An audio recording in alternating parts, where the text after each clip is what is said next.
capítulo 25, Humberto de Campos, e ele aponta, então, 5 pontos importantes.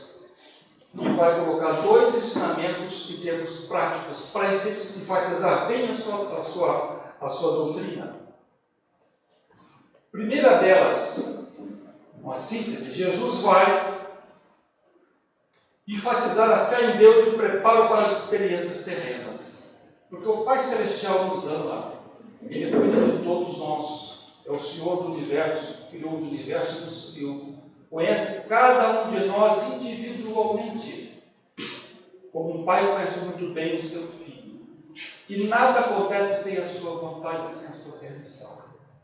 Isso revela, nos atinge as dificuldades, nos compreender sempre.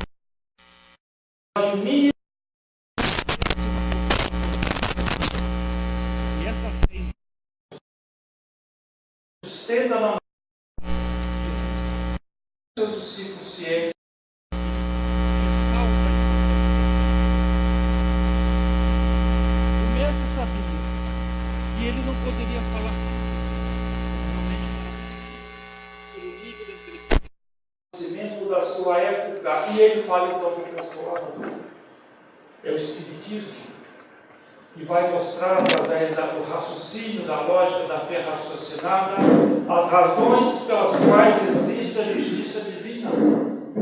Mas o mestre, ele sabe então que não poderia abordar naquele momento, porque tinha outras coisas mais importantes para serem apresentadas, mas os promete o Consolador.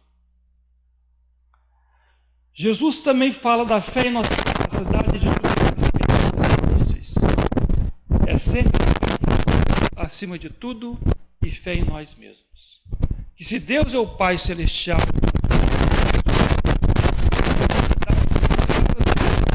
senão não colocaria de meus faz o que quiser. Não importa as dificuldades que cada um tenhamos que enfrentar. A cruz de cada um é diferente. Depende dos ombros, da estrutura moral, da estrutura intelectual de cada um.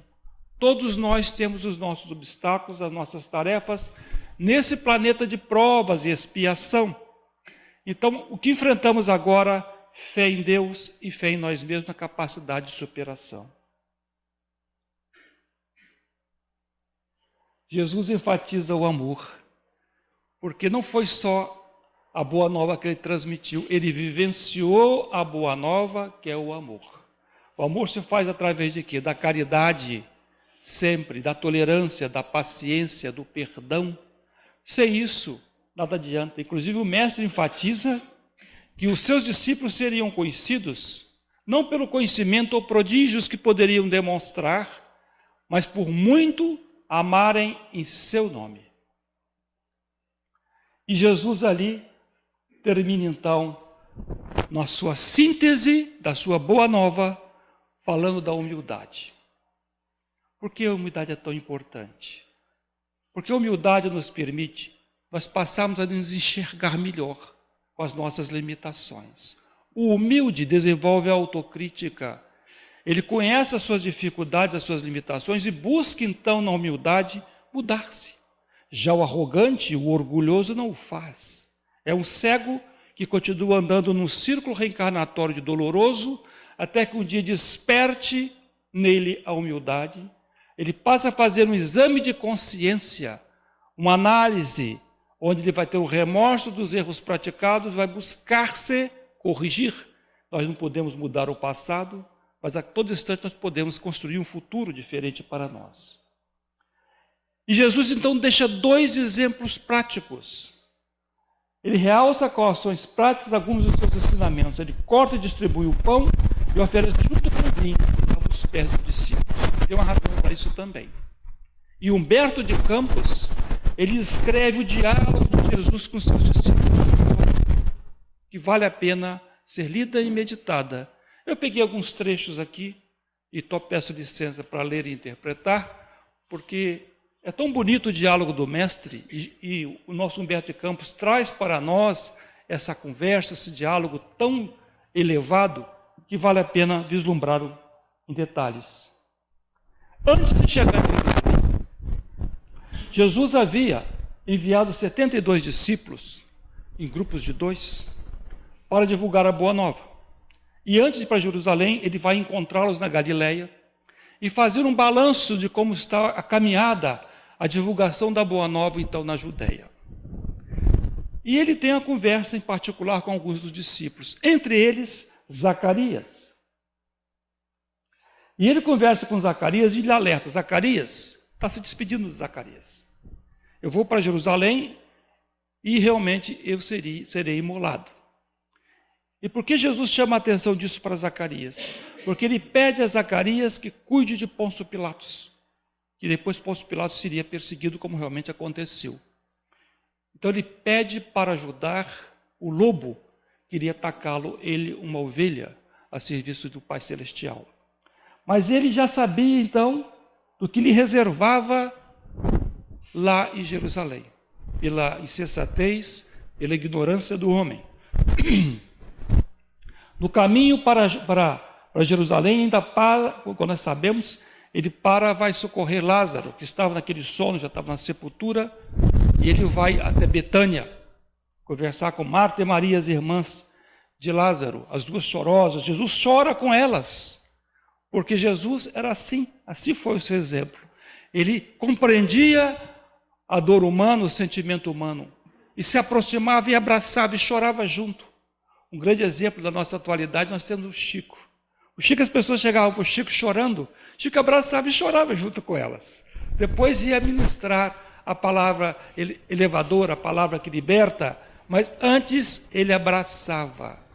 É assim que o Mestre fez, reencarnou aqui na Terra igual nós reencarnamos, sujeito a todas as vicissitudes, para vir junto conosco, como aquele que pula no oceano e abraça o náufrago com braços vigorosos e o leva para a praia segura.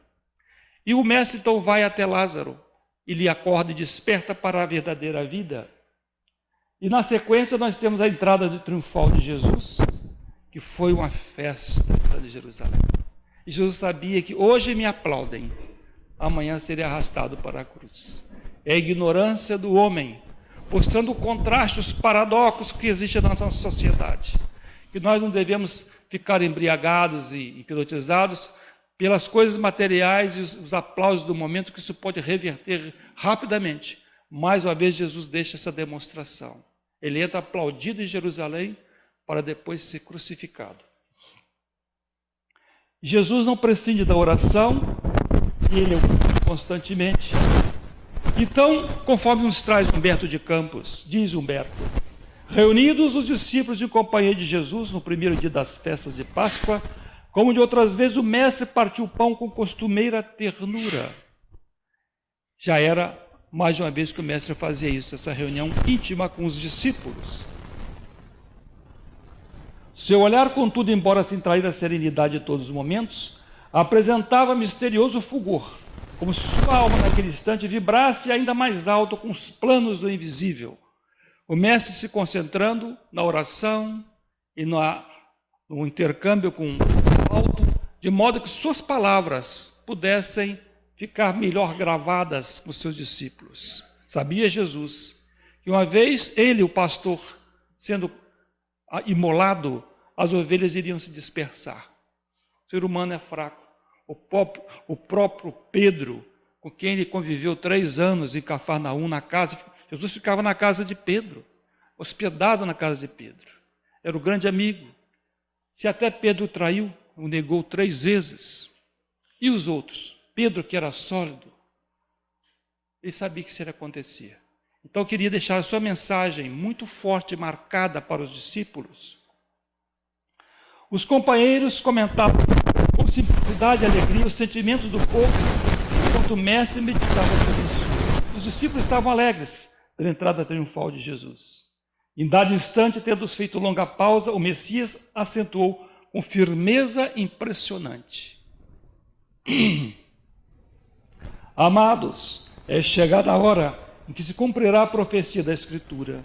Humilhado e ferido terei de ensinar em Jerusalém a necessidade do sacrifício próprio, para que não triunfe apenas uma espécie de vitória tão passageira quanto as edificações do egoísmo e do orgulho humano. Ele faz um contraste. Ele mostrando que não se fique assim tão hipnotizado, envolvido com os aplausos do momento, que essas coisas passam. Assim é a vida também. A gente vê quantas vezes as pessoas têm certas posições sociais, eu conheci várias pessoas assim, financeiras, de repente as coisas mudam, e a pessoa vai e perde tudo, o aspecto material, é uma reviravolta na vida. Às vezes outra saudável tem uma enfermidade. Então essas coisas vão acontecendo no ciclo nosso evolutivo. E nós temos que ter uma fé em Deus muito grande para suportar esses reveses. Diz Jesus: os homens têm aplaudido em todos os tempos as tribunas douradas, as marchas retumbantes dos exércitos que se glorificam com despojos sangrentos. Os grandes ambiciosos que dominaram a força, o espírito inquieto das multidões. Então a sociedade ainda aplaude os poderosos, pessoas de destaque, e nem sempre isso realmente é o mais correto. Diz Jesus: entretanto eu vim de meu Pai a fim de ensinar como triunfos que tombam no mundo, cumprindo um sagrado dever de amor, como mensageiro de um mundo melhor, onde reinam o bem e a verdade. Quantas pessoas são dedicadas ao próximo? A gente vê na mídia ela explorando todos os abusos, os erros, os equívocos, porque dá ibope. Mas nunca teve tantas pessoas abnegadas, renunciando à própria comodidade, os prazeres que a vida material possa apresentar, para se dedicar ao próximo. Médicos Sem Fronteiras e outros missionários que vão para países difíceis, áreas de conflito, dando o que podem, renunciando à comodidade para atender o irmão em necessidade. Mas isso não dá ibope e a mídia não coloca essas coisas. Mas existem sim, existe o contraste. Nessa época de transição planetária, nunca se teve tanto amor em contraste com tanta maldade. Diz Jesus então: minha vitória dos que sabem ser derrotados entre os homens, para triunfarem com Deus, na divina construção de suas obras, imolando-se com alegria para a glória da vida maior. O mundo nosso, a sociedade, predomina a maldade. Ainda essa terra, esse planeta, predomina a maldade. Então aquele que perseverar no bem, vivendo entre espinhos, entre as dificuldades, entre às vezes os deboches, a pessoa quer ser ética, quer ser correta, quer ser honesta, e é criticada e às vezes marginalizada. Quantas vezes acontece isso no ambiente de trabalho, no ambiente social, porque a pessoa é certa, é correta, ela não renega os seus fundamentos filosóficos, religiosos, e é criticada por isso. Mas Jesus diz para perseverar, imolando-se com alegria para a glória na vida maior. Acredito na vida após a vida. A resolução expressa naquelas palavras firmes, os companheiros se entreolharam ansiosos. Diz o mestre: não vos perturbeis com as minhas afirmativas, porque em verdade um de vós a me há de trair. As mãos que eu acariciei voltam-se agora contra mim. Todavia minha alma está pronta para a execução dos desígnios de meu Pai. Evidentemente Jesus se refere aqui a Judas Iscariote. Jesus sabia que isso iria acontecer. Ele já avisa e prepara os discípulos sobre isso, que ele estava preparado e queria preparar também os discípulos. A pequena assembleia fez-se lívida, com exceção de Judas, que entabularam negociações particulares com os doutores da lei, do templo, faltando apenas o ato do beijo a fim de consumar-se a sua traição. Ninguém poderia contar com as palavras amargas do Messias. Era um momento de festa, Páscoa, era festividade judaica. Jesus havia entrado, aplaudido a entrada em Jerusalém. Como Jesus podia falar então de tanta coisa difícil, uma traição, alguém do colegiado galileu ia traí-lo? Penosa sensação de mal-estar se estabelecera entre todos. O filho de Iscariotes, Judas, fazia o possível por dissimular as suas angustiosas impressões. Judas, na verdade, amava Jesus, mas era fraco. Ele achava que se ele provocasse o embate, Jesus ia tomar uma posição. E ele realmente estava equivocado. Tanto que nós sabemos que ele devolveu, jogou as moedas que havia recebido no templo, e ele vai se suicidar arrependido do que acontecera.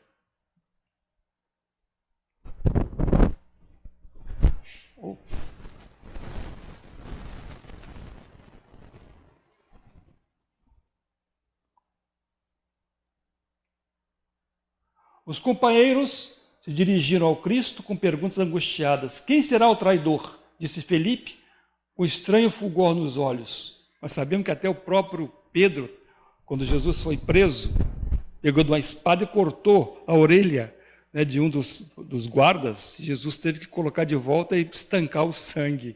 Jesus teve que paralisar e mandou Pedro guardar a espada. Quem com ferro fere, com ferro será ferido. Então, os discípulos muito apegados a Jesus. Quem poderia fazer uma coisa dessa? Que eles iriam trucidar. Serei eu, exclamou André ingenuamente. Mas afinal objetou Tiago, filho de Alfeu, em voz alta. Onde está Deus que não tira semelhante perigo? Onde está Deus que permite que isso aconteça?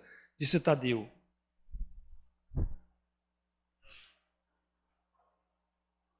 Jesus, que se mantivera em silêncio entre as primeiras interrogações, ergueu o olhar para o filho de Cleófas e advertiu. Quantas vezes acontece alguma coisa conosco e a gente pergunta, nossa, por que Deus não viu isso? Como é que Deus pode permitir que isso aconteça? O fulano tão bom e acontece uma coisa dessa, fica doente, um acidente, um problema sério, uma pessoa boa. Como é que Deus pode permitir isso? Pela nossa ignorância, nós deslizamos para essa ignorância muito grande, uma verdadeira blasfêmia. Tiago, diz Jesus, faz calar a voz de tua pouca confiança na sabedoria que nos rege os destinos. Uma das maiores virtudes do discípulo do Evangelho é de estar sempre pronto ao chamado da providência divina. Não importa onde e como o testemunho da nossa fé seja convocado. Mas o verdadeiro cristão, ele está sempre humilde, aceitando os desígnios do Senhor. Nós não sabemos o projeto nosso, até pela nossa tranquilidade. Imagina se alguém me avisasse de alguma coisa em detalhes. Eu já fui avisado uma vez de um acidente muito terrível que sofreu meu filho. Mas a entidade falou, olha, se prepara para uma experiência muito dolorosa. Mas não disse o que era. E a gente sempre acha que estão exagerando. E realmente foi uma experiência muito dolorosa mesmo. Mas é o máximo que eles podem fazer. Porque senão a gente entra em pânico. Ó, você vai desencarnar daqui a 1 ano. Ninguém quer ter essa informação. Não, pelo amor de Deus, não quero saber disso. Então Deus nos protege pela nossa ignorância, as nossas limitações. Então Jesus chama a atenção da fé em Deus e estar preparada para as experiências terrenas. Veja quantos países em conflitos hoje, a Síria, um país bonito, organizado, o Líbano, isso quase tudo destruído. Na Síria, quase 500 mil pessoas a perder a vida, crianças, jovens, velhos, a ignorância humana. Os imigrantes que vão para aquelas praias, como esse garotinho tão bonitinho, que faleceu nas praias afogada. Coisa triste, chocou o mundo. Essa cena terrível para quem conhece crianças e tem filhos. Mas vamos estar preparados para os embates que a vida nos oferece. Estamos num mundo de provas e expiação, e o verdadeiro cristão tem que estar preparado. Orar e vigiar, nos disse Jesus. Diz Jesus, o essencial é revelarmos a nossa união com Deus em todas as circunstâncias. É indispensável não esquecer a nossa condição de servos de Deus, para bem atentarmos ao chamado nas horas de tranquilidade ou de sofrimento. Então o próprio mestre deu exemplo. Ele se preparou para ser chicoteado, torturado e ser colocado na cruz. Então ele, o mestre, passou por isso. Por que nós podemos imaginar que nós temos que ter a condição melhor? Que merecimento que nós temos? Ele, o justo. Nós estamos no mecanismo de provas e expiação. Jesus, não. Ele foi um mártir, um voluntário, para mostrar no sacrifício a abnegação e a confiança em Deus. João interveio perguntando, Senhor, compreenda a vossa exortação e roga ao Pai necessária fortaleza de ânimo, mas por que motivo será justamente um dos vossos discípulos o traidor de vossa causa? O João muito inteligente, uma alma de escola. Aliás, todos aqueles espíritos eram almas muito elevadas, à exceção de Judas, que Jesus o convidou para aquele colegiado íntimo, para nos mostrar que as instituições humanas também as pessoas têm problema de se relacionar e têm que ter paciência um com o outro e aprender a perdoar. Então Jesus convidou e colocou o Judas ali, sem o devido preparo para servir de exemplo para a humanidade. Mas João faz uma pergunta inteligente. Como, Senhor? Aqui, no colegiado, alguém te trair? Nós que te conhecemos, convivemos, sabemos que é o Messias, como isso pode acontecer? Já nos ensinaste que para eliminar do mundo os escândalos, outros escândalos se tornam necessários. Contudo, não pude atinar com a razão de um possível traidor e nosso próprio colégio de edificação e de amizade. Era um grupo tão amoroso, tão dedicado, como alguém dali convivendo com um mestre, vendo tudo que ele fazia, tudo que ele ensinava, alguém traí-lo. Então João não conseguia alguém fazer uma coisa dessa. A pergunta do João está correta. E Jesus não responde. Jesus pousou os olhos no interlocutor serenamente e assentou: em verdade, cumpre-me afirmar que não me será possível dizer-vos tudo agora.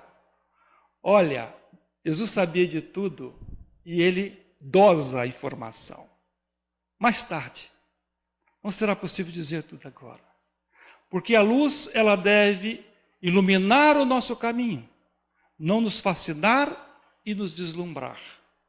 A verdade vem dosada através dos séculos pelos mensageiros de Jesus e pelo próprio Mestre. Jesus esperou 18 séculos para que a mensagem da consolação chegasse na França, em Paris. 18 séculos, 1850 anos, o Mestre esperou. Que a humanidade amadurecesse e estivesse apta a digerir a mensagem renovadora de Jesus, que é o Consolador, o Espiritismo. Entretanto, mais tarde enviarei o Consolador, que vos esclarecerá em meu nome, como agora vos falo, em nome do meu Pai. Então Jesus dosa e promete o Consolador. Então o Consolador prometido é o segundo ponto que Jesus enfatiza nesse sermão do cenáculo. Naquele momento sublime de um convívio mais íntimo aqui encarnado com os seus companheiros. Ouve, João, os desígnios de Deus, se são insondáveis, também são invariavelmente justos e sábios. Nós nem sempre vamos compreender a vontade de Deus. Eu estou há mais de 40 anos estudando e convivendo com o Espiritismo. E leio e estudo bastante. Tem muitas coisas que eu não consigo entender, que se passam, como, por exemplo, o islamismo no Oriente Médio, aquela dificuldade, aqueles ataques terroristas. Como é que aquele povo vai se dobrar para a transformação moral com tanta violência? Não consigo entender. Mas, eventualmente, isso será esclarecido. O escândalo desabrochará em nosso próprio círculo bem armado, mas servirá de lição a todos aqueles que vierem depois dos nossos passos no divino serviço do Evangelho. Então, olha como é que Jesus arquitetou. Chamou Judas Iscariote, que era o mais fraco, participar do colegiado Galileu, para que servisse de lição a toda a humanidade, em qualquer círculo, por mais nobre que seja, uma casa espírita, um templo de igreja batista, uma igreja católica, todos eles têm suas dificuldades, os seus problemas. As casas espíritas têm seus problemas, os dirigentes se reúnem, nem sempre de forma amorosa, fraterna, como Jesus recomenda, porque nós somos homens e pessoas limitadas e falíveis. Portanto, temos que ter tolerância uns com os outros. Eles compreenderão que para atingirem a porta estreita da renúncia redentora, onde encontrar muitas vezes o abandono, a ingratidão, o desentendimento dos seres mais queridos, nós espíritas temos muito conhecimento. A gente estuda e nós somos muito esclarecidos. Agora, até onde esse esclarecimento atinge o nosso coração, nos transformando os nossos sentimentos da forma mais nobre cristã, já é uma grande diferença. Esclarecimento não quer dizer que é elevado espiritualmente. Para se elevar espiritualmente, tem que desenvolver o lado intelectual e o lado dos sentimentos, o lado do amor. Só assim a gente consegue se elevar. Diz o Mestre: isso revelará a necessidade de cada qual firmar-se no seu caminho para Deus, por mais espinhoso e sombrio que ele seja. Então, a nossa caminhada aqui na Terra não é uma caminhada fácil.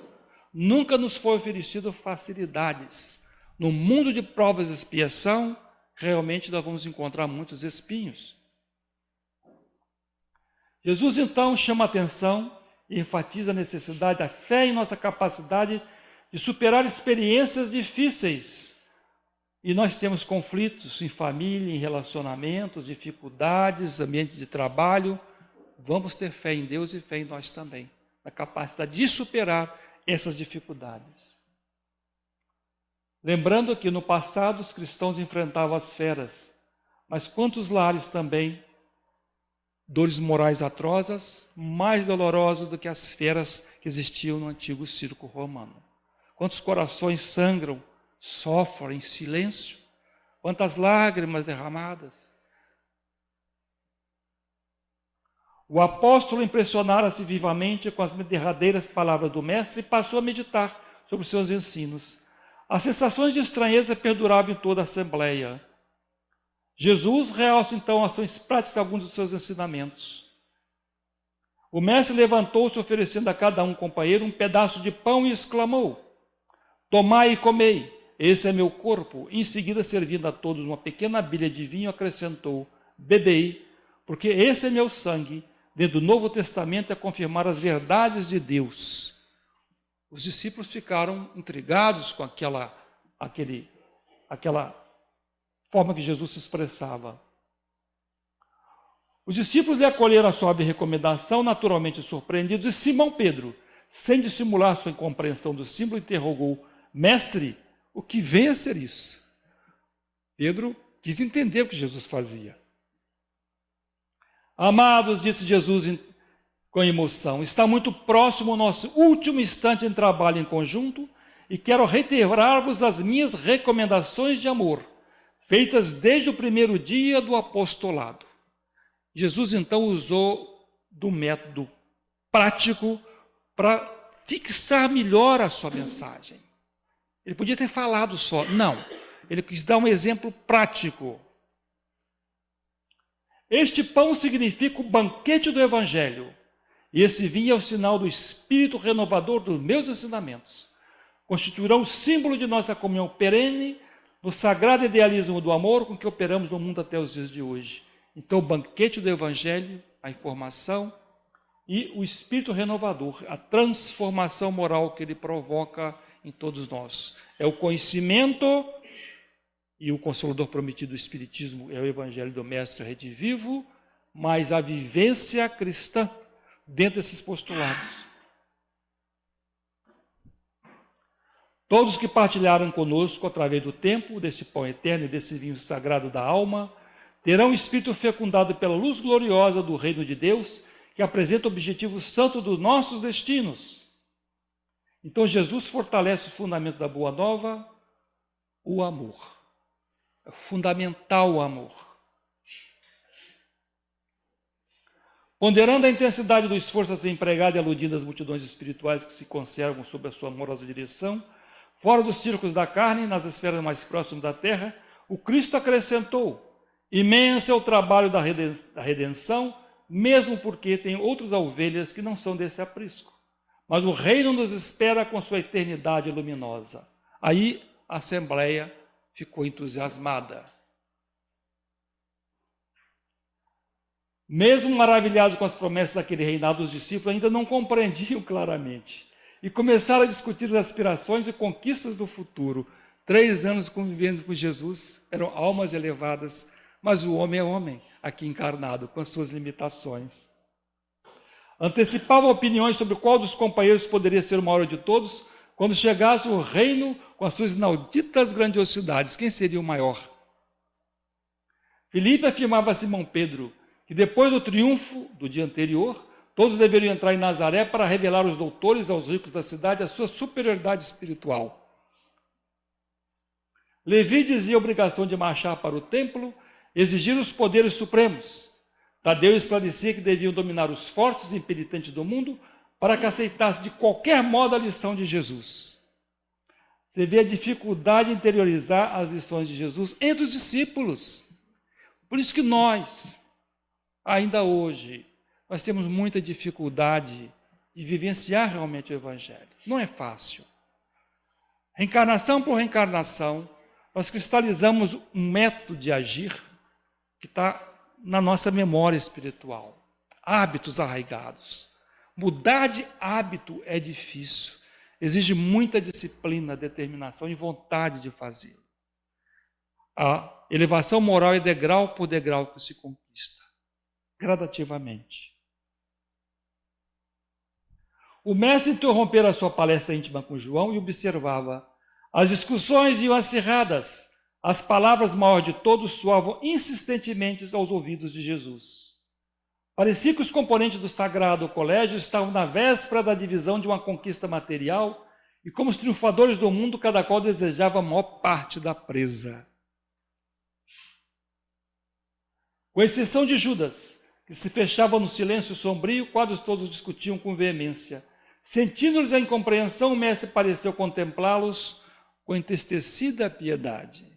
Nossa, ainda ali, naquele momento tão importante, ele seria preso e crucificado, aí o colegiano dava mostra da fraqueza a se segui-la. Tanto que Jesus, quando conversa com Pedro, e Pedro vai conversar com o mestre, ele diz que defenderia Jesus com a própria vida, e o mestre lhe chama a atenção. Irá fazê-lo sim, como depois Pedro deu mostra de grande elevação moral, mas nessa noite não, você ainda não amadureceu, irá me negar 3 vezes. Ele não tinha ainda, precisava subir mais alguns degraus da maturidade espiritual. Nesse instante o apóstolo observaram que ele se erguia. Jesus, para espanto de todos, despiu a túnica singela e cingiu-se com a toalha, e em torno dos rins, a moda dos escravos mais íntimos, a serviço dos seus senhores. E Jesus realça então com ações práticas alguns dos seus ensinamentos. Ele vai lavar os pés dos discípulos. E como se fossem indispensáveis as palavras naquela hora decisiva de exemplificação, tomou um vaso de água perfumada, ajoelhando-se, e começou a lavar os pés dos discípulos. Ante o protesto geral em face daquele ato de suprema humildade, Jesus repetiu o seu imorredouro ensinamento. Vós me chamais mestre e senhor e dizeis bem porque eu sou. Se eu, senhor e mestre, vos lavo os pés, deveria igualmente lavar os pés um dos outros no caminho da vida, porque o reino do bem e da verdade, o maior será sempre aquele que se fez sinceramente o menor de todos. Jesus exalta a humildade, porque sem a humildade nós vamos continuar persistindo nos mesmos erros e não vamos modificar a nossa conduta. Em resumo, então, do estudo da noite, essa obra, A Boa Nova, capítulo 24, Humberto de Campos chama a atenção dessa reunião com Jesus com os discípulos, onde exalta a importância da fé em Deus e estar preparada para superar as experiências da vida. Jesus fala do Consolador, o Espiritismo, que é a lei da justiça, através do entendimento pelo raciocínio.